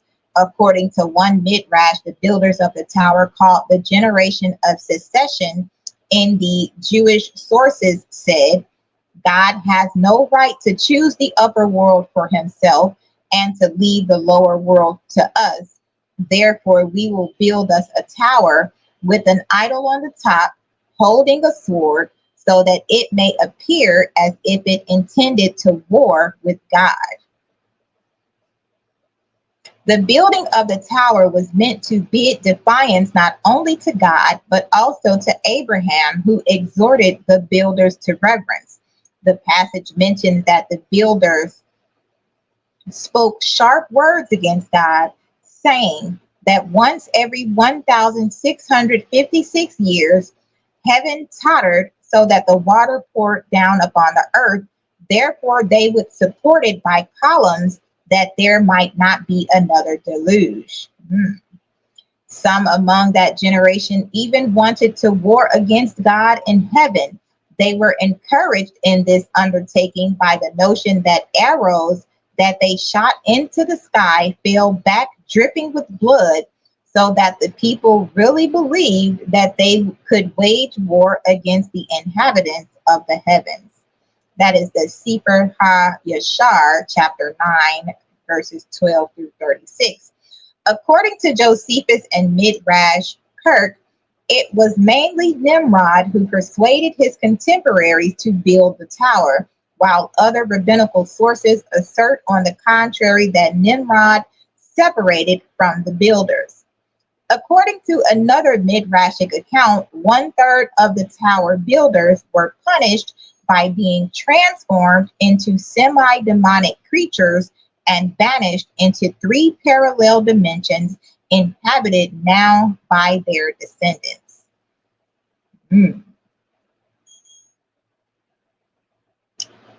Islamic tradition. Although not mentioned by name, the Quran has a story with similarities to the biblical story of the Tower of Babel. Although set in the Egypt of Moses, Pharaoh asked Haman to build him a stone or clay tower so that he can mount up to heaven and confront the God of Moses. Another story in Surah 2:102 mentions the name of Babel or Babil, Babil, but tells of when the 2 angels, Harut and Marut, taught magic to some people in Babylon and warned them that magic is a sin and that their teaching them magic is a test of faith. A tale about Babel appears more fully in the writings of Yaqut and the Lisan al-Arab. But without the tower, mankind were swept together by winds into the plain that was afterward called Babel, where they were assigned their separate languages by God and were then scattered again in the same way. In the history of the prophets and kings by the 9th century Muslim theologian al-Tabari, a fuller version is given. Nimrod has the tower built in Babel, God destroys it, and the language of mankind, formerly Syriac, is then confused into 72 languages. Another Muslim historian of the 13th century, Abu al-Fida, relates the same story, adding that the patriarch Eber, an ancestor of Abraham, was allowed to keep the original tongue, Hebrew in this case, because he would not partake in the building. Although variations similar to the biblical narrative of the Tower of Babel exist within Islamic tradition, the central theme of God separating humankind on the basis of language is alien to Islam, according to the author Yahya Emmerich. In Islamic belief, he argues God created nations to know each other and not to be separated. Book of Mormon. In the Book of Mormon, a man named Jared and his family asked God that their language not be confounded at the time of the Great Tower. Because of their prayers, God preserves their language and leads them to the Valley of Nimrod. From there, they travel across the sea to the Americas. Despite no mention of the Tower of Babel in the original text of the Book of Mormon, some leaders in the Church of Jesus Christ of Latter-day Saints, or LDS Church, assert that the Great Tower was indeed the Tower of Babel, as in the 1981 introduction to the Book of Mormon, despite the chronology of the Book of Ether aligned more closely with the 21st century BC Sumerian Tower Temple myth of Enmerkar and the Lord of Arata to the goddess Inanna. Church apologists have also supported this connection and argue the reality of the Tower of Babel. Although there are many in our day who consider the accounts of the flood and Tower of Babel to be fiction, Latter-day Saints affirm their reality. In either case, the church firmly believes in the factual nature of at least one great tower built in the region of ancient Sumeria, Assyria, or Babylonia. In Gnostic tradition, recorded in the paraphrase of Shem, a tower, interpreted as the Tower of Babel, is brought by demons along with the great flood. And he caused the flood, and he destroyed your, or Shem's race, to take the light and to take away from faith. But I proclaimed quickly by the mouth of the demon that a tower come up to be up to the particle of light which was left in the demons and their race, which was water, that the demon might be protected from the turbulent chaos. And the womb planned these things according to my will, that she might pour forth completely.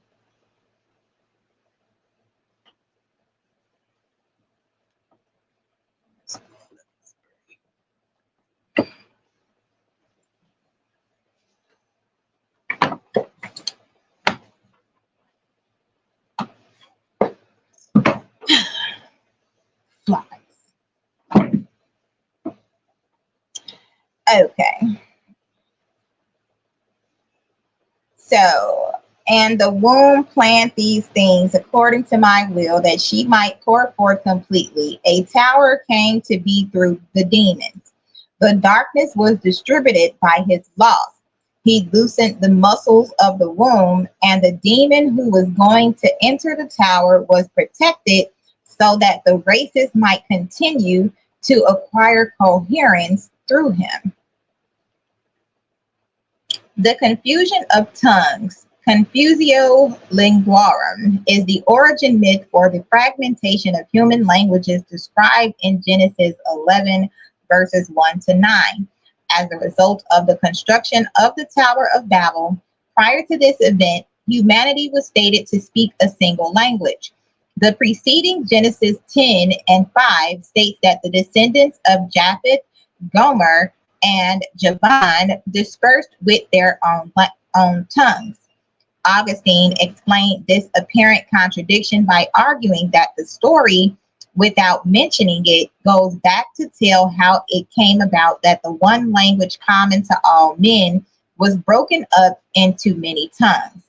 Modern scholarship has traditionally held that the two chapters were written by different sources, the former by the priestly source and the latter by the Jahwist. However, that theory has been debated among scholars in recent years. During the Middle Ages, the Hebrew language was widely considered the language used by God to address Adam in paradise, and by Adam as lawgiver, the Adamic language by various Jewish, Christian, and Muslim scholastics.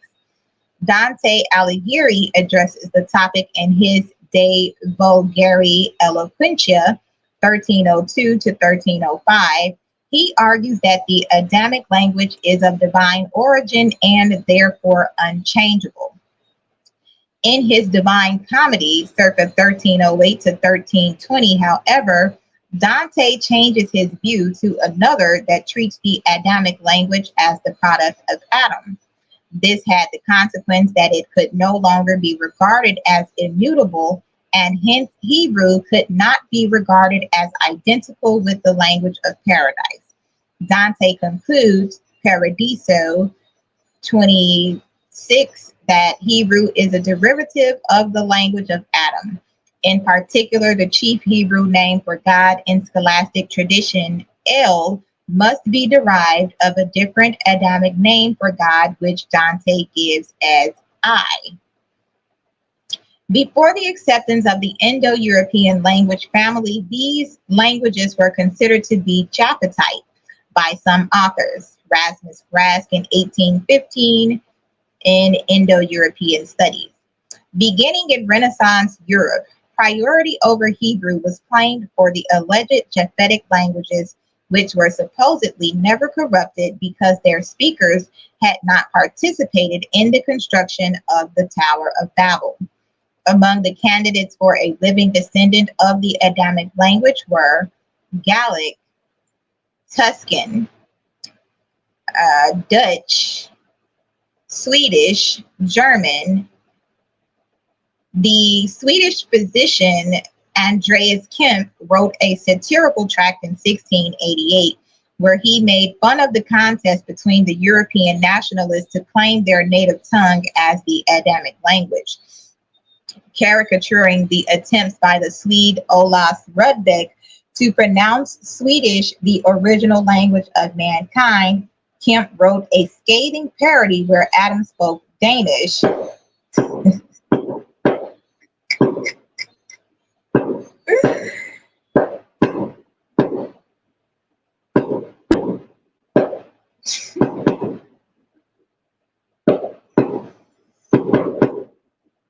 I guess that's a super confirmation. Are they done? It's 12:53. Anyway, so it says Adam spoke Danish, God spoke Swedish, and the serpent French.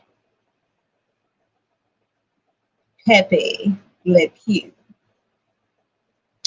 The primacy of Hebrew was still defended by some authors until the emergence of modern linguistics in the second half of the 18th century by Pierre Besnier, 1648 to 1705, in a philosophical essay for the reunion of the languages, or The Art of Knowing All by the Mastery of One, 1675, and by Gottfried Hensel, 1687 to 1767, in his Synopsis Universae Philologiae, 1741. For a long time, historical linguistics wrestled with the idea of a single original language. In the Middle Ages and down to the 17th century, attempts were made to identify a living descendant of the Adamic language. Multiplication of the languages. The literal belief that the world's linguistic variety originated with the Tower of Babel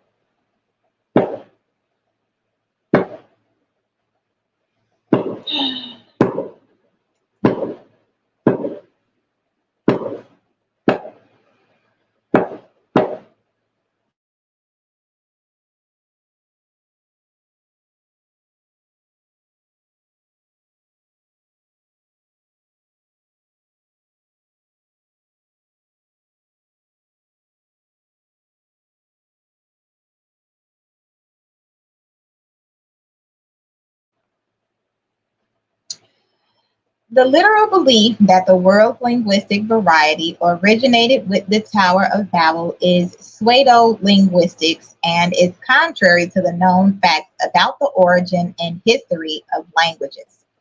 In the biblical introduction of the Tower of Babel account in Genesis 11 and 1, it is said that everyone on earth spoke the same language, but this is inconsistent with the biblical description of the post-Noahic world described in Genesis 10 and 5, where it is said that the descendants of Shem, Ham, and Japheth gave rise to different nations, each with their own language.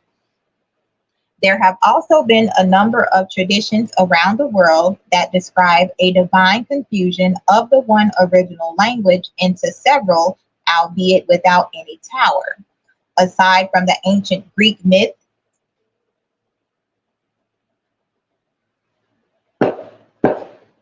one second.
Y'all ain't got that many damn fireworks.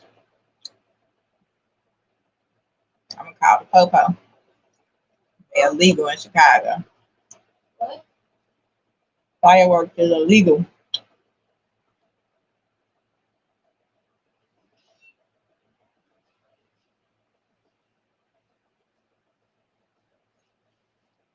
Okay. So there have also been a number of traditions around the world that describe a divine confusion of the one original language into several, albeit without any tower.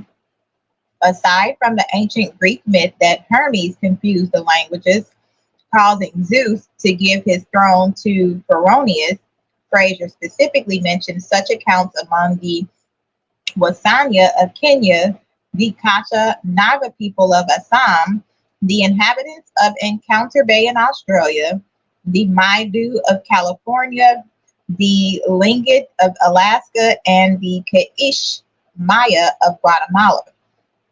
The Estonian myth of the cooking of languages has also been compared, like as in Cook County. Hmm.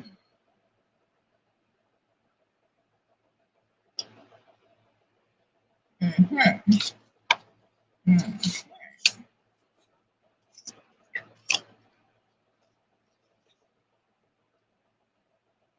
I don't get tired. No.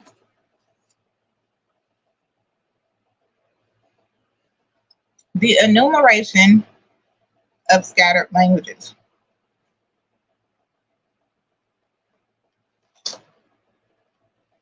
There are several medieval historiographic accounts that attempt to make an enumeration of the languages scattered at the Tower of Babel. Because accounts of all the descendants of Noah listed by name in chapter 10 of Genesis provides 15 names for Japheth's descendants, 30 for Ham's, and 27 for Shem's. These figures became established as the 72 languages resulting from the confusion at Babel, although the exact listing of these languages changed over time. The LXX Bible, what is that, 50, 60, 70, whatever. LXX Bible has two additional names, Eliza and Canaan, not found in the Masoretic text of this chapter. So early rabbinic traditions, such as the Mishnah, speak instead of 70 languages. Some of the earliest sources for 72, sometimes 73 languages are the 2nd century Christian writers Clement of Alexandria, Stromata 1 and 21, and Hippolytus of Rome on the Psalms 9. It is repeated in the Syriac book Cave of Treasures, circa 350 CE, Epiphanius of Salamis' Panarion, circa 375, and St. Augustine's The City of God, 16.6, circa 410. The chronicles attributed to Hippolytus, circa 234, contain one of the first attempts to list each of the 72 peoples who were believed to have spoken these languages. Isidore of Seville, in his Etymologia, circa 600, mentions the number of 72. However, his list of names from the Bible drops the sons of Joktan and substitutes the sons of Abraham and Lot, resulting in only about 56 names total. He then appends a list of some of the nations known in his own day, such as the Longobards and the Franks. This listing was to prove quite influential on later accounts that made the Lombards and Franks themselves into descendants of eponymous grandsons of Japheth, or the Historia Brittonum, circa 833, the Medals of Gold by Al-Masudi, circa 947, and Book of Roads and Kingdoms by Al-Bakri, 1068. The 11th century Labor Gabala Aaron and the Midrashic compilations Yosifan, circa 950, Chronicles of Jeramiel, and Sefer HaYashar. Other sources that mention 72 or 70 languages scattered from Babel are the Old Irish poem Cusin Mathiar by Lucreth Mako Shiara, circa 600.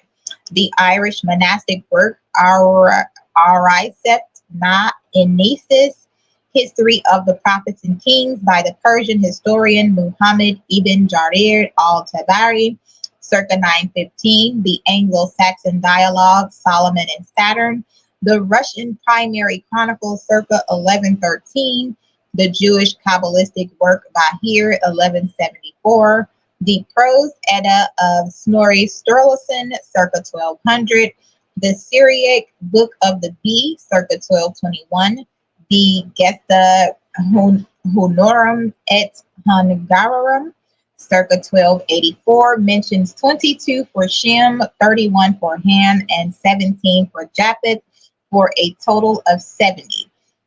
Villani's 1300 account and the rabbinic Midrash Haggadah, 14th century.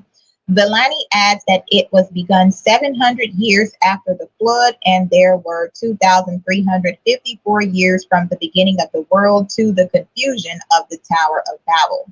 And we find that they were 107 years working at it, and men lived long in those times. According to the Gesta Honorum et Hungarorum, however, the project was begun only 200 years following the deluge.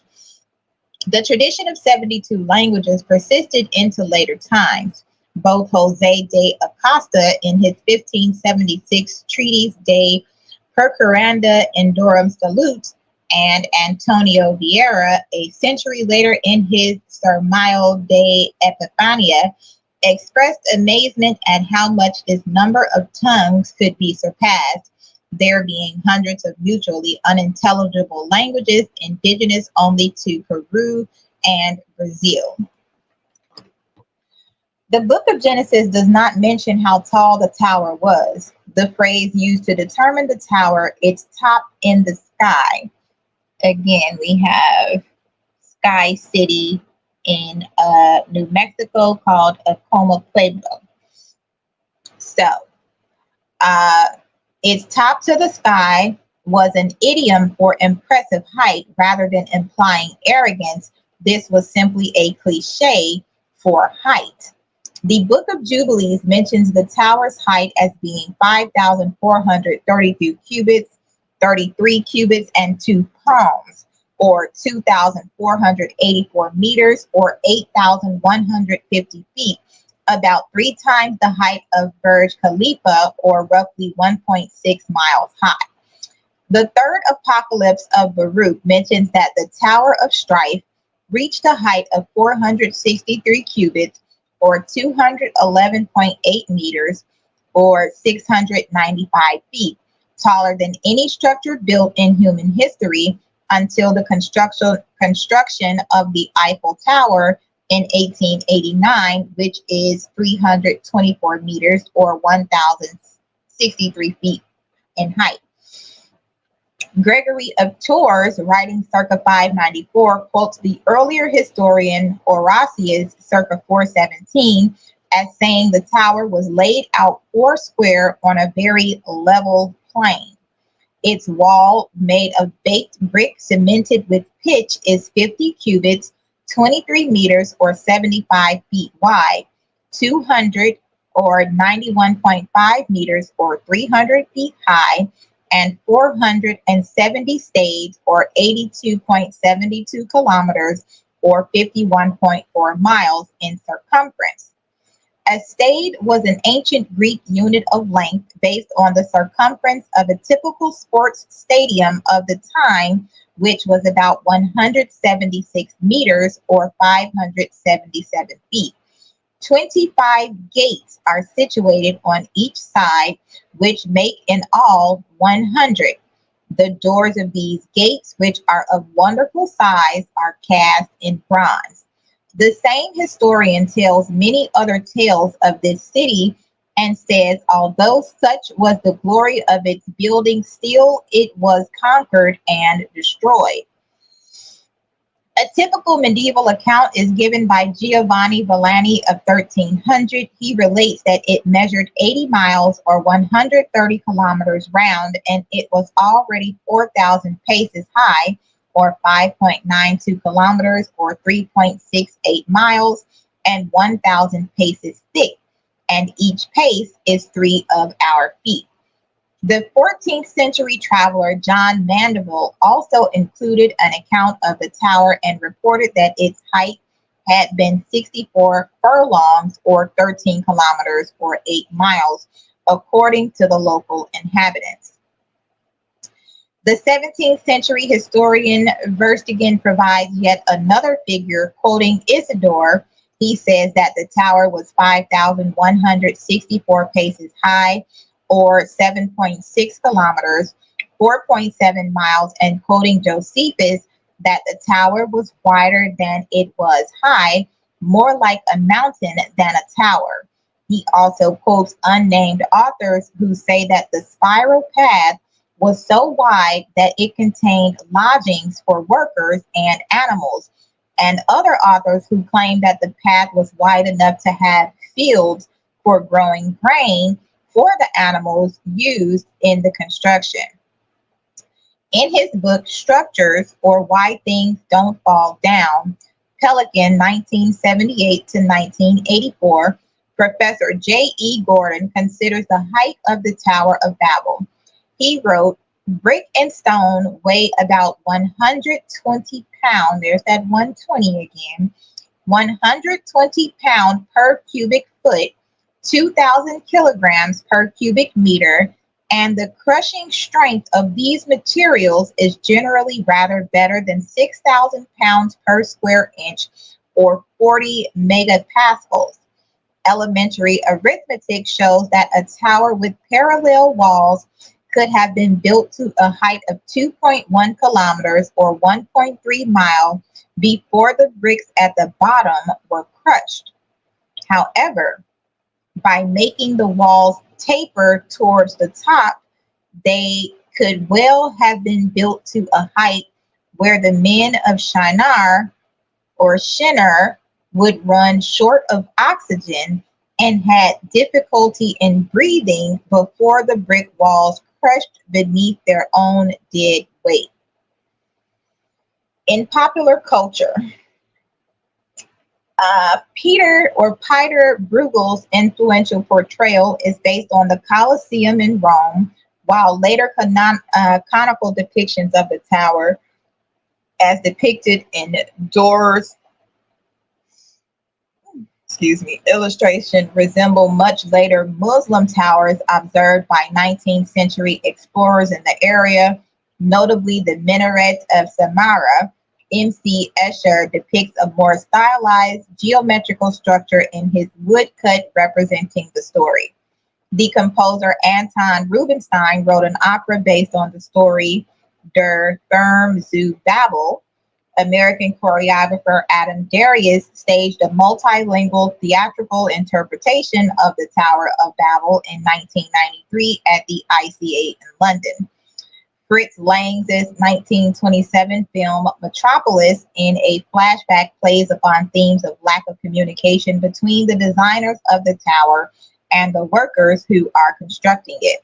The short scene states how the words used to glorify the tower's construction by its designers took on totally different oppressive meanings to the workers. This led to its destruction as they rose up against the designers because of the insufferable working conditions. The appearance of the tower was modeled after Bruegel's 1563 painting. The political philosopher Michael Oakeshott surveyed historic variations of the Tower of Babel in different cultures and produced a modern retelling of his own in his 1983 book on history. In his retelling, Oakeshott expresses disdain for human willingness to sacrifice individuality, culture, and quality of life for grand collective projects. He attributes this behavior to fascination with novelty, persistent dissatisfaction, greed, and lack of self-reflection. A.S. Byatt's novel Babel Tower, 1996, is about the question whether language can be shared or if that turns out to be illusory, how individuals in talking to each other fail to understand each other. The progressive band Soul Secret wrote a concept album called Babel, based on a modernized version of the myth. Science fiction writer Ted Chiang wrote a story called Tower of Babylon that imagined a miner climbing the tower all the way to the top where he meets the vault of heaven. Fantasy novelist Josiah Bancroft has a series, The Books of Babel, which concluded with the book 4 in 2021. The Tower of Babel appears in the 47th episode of the anime series Arabian Nights, Sinbad's Adventures. This biblical episode is dramatized in the Indian television series Bible Kai Kahanian, which aired on DD National from 1992. Chris Hillsbeck, the composer for the music appearing in several parts of the Turrican game series, has created an orchestral piece titled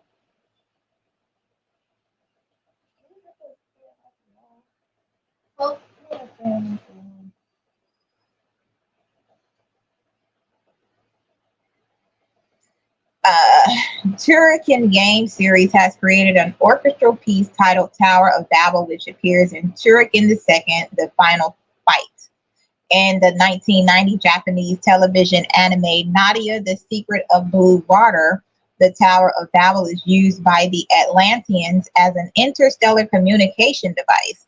Later in the series, the Neo-Atlanteans rebuild the Tower of Babel and use its communication beam as a weapon of mass destruction. Both the original and the rebuilt tower resembles the painting Tower of Babel by artist Peter Bruegel the Elder. In the video game Prince of Persia, the Two Thrones, the last stages of the game and the final boss fight occur in the tower. In the web-based game Forge of Empires, the Tower of Babel is an available great building, quote unquote. Argentinian novelist Jorge Luis Borges wrote a story called The Library of Babel.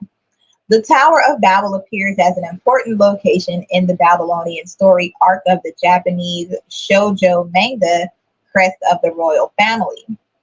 In the video game series Doom, the Tower of Babel appears multiple times. In the original 1993 Doom, the level E2M8 looks like Edomite is named and takes place at the Tower of Babel. In Doom Eternal, the campaign level Necroval contains the Tower of Babel, but instead of its biblical purpose, it functions as a processing line for the suffering of human souls. In-game, it is referred to as the Citadel, but the concept art for Doom Eternal, the Art of Doom Eternal art book, and the Steam trading card refers to it as the Tower Babel. Godspell features an opening number titled Tower of Babel. 2017 comic book La Tour de Babel Oud, the Tower of Babel Oud, from Safar's The Rabbi's Cat series refers to the Tower of Babel in a context of intercultural conflict and cooperation, Jews and Muslims during the French colonization in Algeria. The fragmentation of modern society, in part due to social media, has been likened to a modern Tower of Babel. In the video game Doshin the Giant, the final monument the island inhabitants can create is called the Tower of Babel, which begins to sink the island. The titular Doshin the Giant then sacrifices himself to save the island. The 2023 video game Chants of Shinar is largely inspired by the Tower of Babel.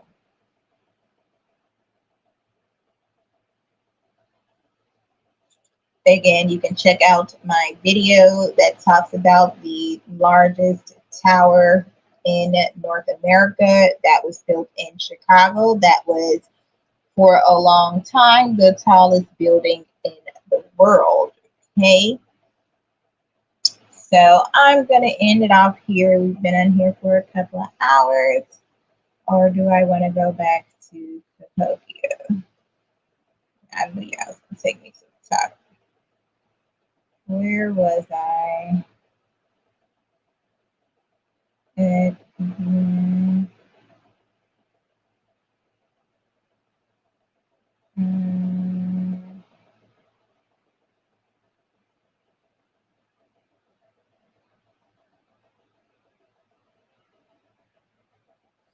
Yeah, we're going to leave it there. I'll come back when I come back with more on Shinar, the land of the Sinars, and their finishing. Mortal Kombat. Don't forget to like, share, and subscribe. I love those who love me, those who love God. Amen, amen, amen. I say, I say, I say, I say, I say, I say.